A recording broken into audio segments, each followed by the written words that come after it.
अस्सलामु अलैकुम।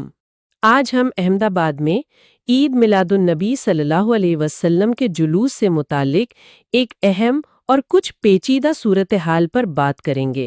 वालेकुम अस्सलाम। जी, ये मामला इस साल ख़ास तौर पर अहम है क्योंकि ये पैगंबर इस्लाम सल्लल्लाहु अलैहि वसल्लम की 1500वीं यौम विलादत का मौका भी है। बिल्कुल। तो हमारे पास जो रिपोर्ट्स हैं, कुछ पैगामात भी हैं, उनकी बुनियाद पर हम कोशिश करेंगे समझने की कि आखिर ये तनाज़ा है क्या, इसका पस मंज़र क्या है। और इसके मुमकिन असरात क्या हो सकते हैं। मकसद यही है कि पूरी तस्वीर वाज़ेह हो। ठीक है, तो आइए इस मामले की गहराई में जाते हैं। सबसे पहले तो ये जुलूस की रिवायत क्या है अहमदाबाद में? देखें, यहाँ एक बहुत पुरानी मतलब मुनज़्ज़म रिवायत है। एक ईद मिलाद सेंट्रल कमेटी है। अच्छा। जी, ये 1952 से कायम है, रजिस्टर्ड इदारा है। और ये कमेटी पिछले 73 साल से बाकायदगी से सरकारी इजाज़त के साथ ये मरकज़ी जुलूस निकालती आ रही है। 73 साल से? ये तो बहुत लंबा अरसा है। जी हाँ, ये शहर के लिए एक बड़ी मजहबी और सकाफती तकरीब समझी जाती है। इसकी क़यादत भी बड़े नाम करते रहे, जैसे बाबा मियाँ कादरी साहब, कुरैशी साहब, जेवी मोमिन साहब और आजकल तस्नीम आलम बाबा साहब तिरमिज़ी हैं। सही। तो फिर इस साल मसला क्या हुआ, अगर रिवायत इतनी पुरानी और तयशुदा है तो? मसला दरअसल यहीं से शुरू हुआ कि इस साल एक और निस्बतन नई मुस्लिम तंजीम सामने आई और उन्होंने भी अहमदाबाद म्यूनिसिपल कॉरपोरेशन यानी एएमसी से इजाज़त मांग ली किस चीज की इजाजत? जुलूस निकालने की।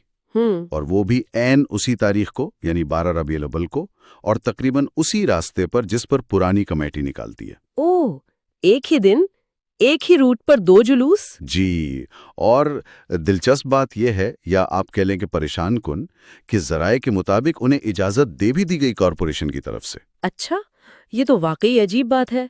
तो फिर जाहिर है जो पुराने मुंतजिमीन हैं, सेंट्रल कमेटी वाले, उनका रद्द अमल तो आया होगा। बिल्कुल।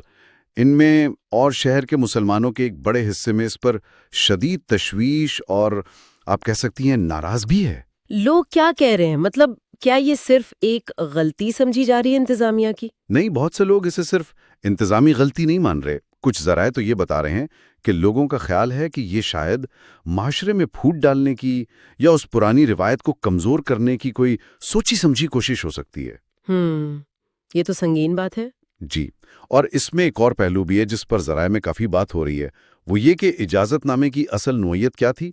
इस बारे में मुबैना तौर पर गलत मालूमात फैलाई गईं। अच्छा, वो कैसे? इत्तलात ये हैं कि जो इजाज़त मिली थी वो शायद सिर्फ इस्तकबालिया स्टेज वगैरह लगाने की थी, और वो भी मशरूत थी, मतलब पुलिस कमिश्नर की फाइनल मंजूरी पर मुनसर थी। स्टैंडिंग कमेटी के नोट में भी कुछ ऐसी ही शराइत का जिक्र है।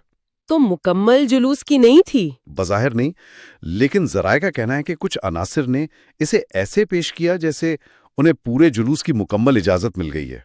ओहो। और ये बात फैला दी कि हमें जुलूस निकालने की परमिशन है। ज़राए के मुताबिक इस मुबैना गलत बयानी ने शहर में काफ़ी बेचैनी फैलाई। यानी आशिकाने रसूल के जज्बात को ठेस पहुंची होगी इससे। जी, और लोग इसे माशरे में इंतशार फैलाने की कोशिश के तौर पर देख रहे हैं। इसी हवाले से एक नसीर शेख साहब का पैगाम भी गर्दिश कर रहा है, हमने भी देखा। जी, वो पैगाम भी सामने आया है। उन्होंने तो काफी सख्त अल्फाज इस्तेमाल किए।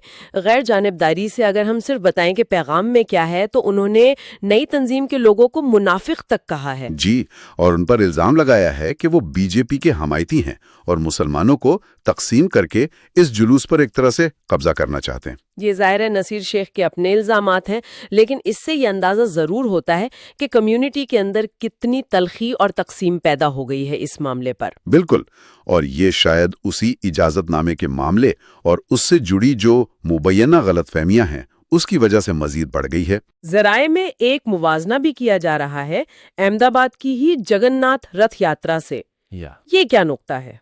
जी, ये एक अहम नुक्ता उठाया जा रहा है। कहा जा रहा है कि क्या ये मुमकिन है कि जगन्नाथ रथ यात्रा, जो इतनी बड़ी और पुरानी रिवायत है, اس کے لیے کوئی دوسری تنظیم آئے اور کہے کہ ہمیں بھی اسی دن اسی راستے پر ایک نئی یاترا نکالنی ہے اور اسے اجازت مل جائے؟ نہیں، یہ تو تقریباً ناممکن لگتا ہے۔ بالکل۔ تو سوال یہی اٹھایا جا رہا ہے کہ اگر ہندو سماج کی اتنی بڑی روایت کے ساتھ ایسا نہیں ہو سکتا تو پھر مسلم سماج کی اس 73 سالہ پرانی منظم روایت کے ساتھ یہ مداخلت کیوں ہو رہی ہے؟ یہ واقعی ایک اہم سوال ہے۔ یہ انتظامیہ کے رویے پر بھی سوال اٹھاتا ہے کہ کیا تمام مذہبی روایات کو یکساں احترام دیا جا رہا ہے؟ جی، یہ سوال تو بنتا ہے۔ تو اگر یہ صورتحال برقرار رہتی ہے تو اس کے ممکنہ اثرات کیا ہو سکتے ہیں؟ کیا خدشات ہیں؟ دیکھیں، جو رہنما ہیں وہ کئی خدشات ظاہر کر رہے ہیں۔ پہلا تو یہ کہ معاشرے میں خاص طور پر مسلم کمیونٹی کے اندر باہمی اعتماد کو نقصان پہنچے گا۔ صحیح۔ دوسرا، یہ جو تقریب دہائیوں سے اتحاد کی علامت رہی ہے اس کا وقار مجروح ہو سکتا ہے، ایک ٹکراؤ کی فضا بن سکتی ہے۔ اور تیسرا جو شاید سب سے اہم ہے کہ یہ مستقبل کے لیے ایک غلط مثال قائم کر دے گا۔ دیگر مذہبی یا سماجی تقریبات کے لیے بھی اس طرح کے مسائل پیدا ہو سکتے ہیں، خاص طور پر اگر اجازت ناموں کی نوعیت کو واضح نہ رکھا جائے یا غلط طریقے سے پیش کیا جائے۔ تو ابھی کیا صورتحال ہے؟ کیا کوئی حل کی کوشش ہو رہی ہے؟ فی الحال تو جو پرانی کمیٹی ہے، یعنی عید میلاد سینٹرل کمیٹی اور دیگر مسلم تنظیمیں ہیں، شہری ہیں، وہ انتظامیہ سے مسلسل مطالبہ کر رہے ہیں۔ کیا مطالبہ ہے؟ یہی کہ وہ اپنے فیصلے پر نظر ثانی کریں۔ ان کا کہنا ہے کہ شہر کی تاریخ، یہ پرانی روایت، سماجی ہم آہنگی اور معاملے کی حساسیت کو سمجھیں۔ اور جو اجازت نامے والی بات ہے؟ جی، اور یہ جو مبینہ طور پر غلط فہمی پھیلائی گئی ہے اجازت نامے کے بارے میں، ان سب چیزوں کو مد نظر رکھتے ہوئے جلوس کی اجازت صرف اور صرف پرانی تسلیم شدہ کمیٹی کو ہی دی جائے، تاکہ کسی قسم کا کوئی تصادم نہ ہو، بالکل، تاکہ کسی ٹکراؤ یا انتشار سے بچا جا سکے۔ اور جیسا ہم نے ذکر کیا، اے ایم سی کی اسٹینڈنگ کمیٹی کی نوٹ میں بھی استقبالیہ انتظامات کی اجازت پولیس کمشنر کے منظوری سے مشروط تھی، جو خود اس بات کا اشارہ ہے کہ شاید مکمل جلوس کی اجازت کا معاملہ اتنا سیدھا نہیں تھا جتنا مبینہ طور پر بتایا گیا ہے۔ تو اگر ہم اس ساری گفتگو کو سمیٹیں تو خلاصہ کیا نکلتا ہے؟ خلاصہ یہ ہے کہ ایک بہت ہی اہم اور تاریخی موقع، پیغمبر اسلام صلی اللہ علیہ وسلم کی 1500ویں یوم ولادت کا، جو اتحاد اور خوشی کا موقع ہونا چاہیے تھا، وہ احمد آباد میں اجازت ناموں کے ایک تنازع اور اس سے جڑی مبینہ غلط معلومات کی وجہ سے ایک کشیدگی کا شکار ہو گیا ہے۔ اور ایک 73 سالہ روایت کو چیلنج درپیش ہے۔ جی بالکل، ایک قائم شدہ روایت کو چیلنج کا سامنا ہے جس نے مسلم سماج میں گہری بے چینی پیدا کر دی ہے اور تقسیم کے خدشات کو بھی جنم دیا ہے۔ تو آخر میں ہم اپنے سننے والوں کے لیے یہ سوال چھوڑ جاتے ہیں کہ یہ سارا معاملہ کیا یہ محض ایک انتظامی بھول چوک ہے، یا اجازت نامے کی نوعیت کو جان بوجھ کر غلط رنگ دیا گیا، یا پھر اس کے پیچھے کوئی گہری سماجی یا سیاسی وجوہات کار فرما ہے؟ اور یہ بھی سوچنے کی بات ہے کہ اس قسم کے تنازعات مستقبل میں ہماری مذہبی روایات کی تقدس اور شہروں کے امن و امان پہ کیا اثر ڈال سکتے ہیں۔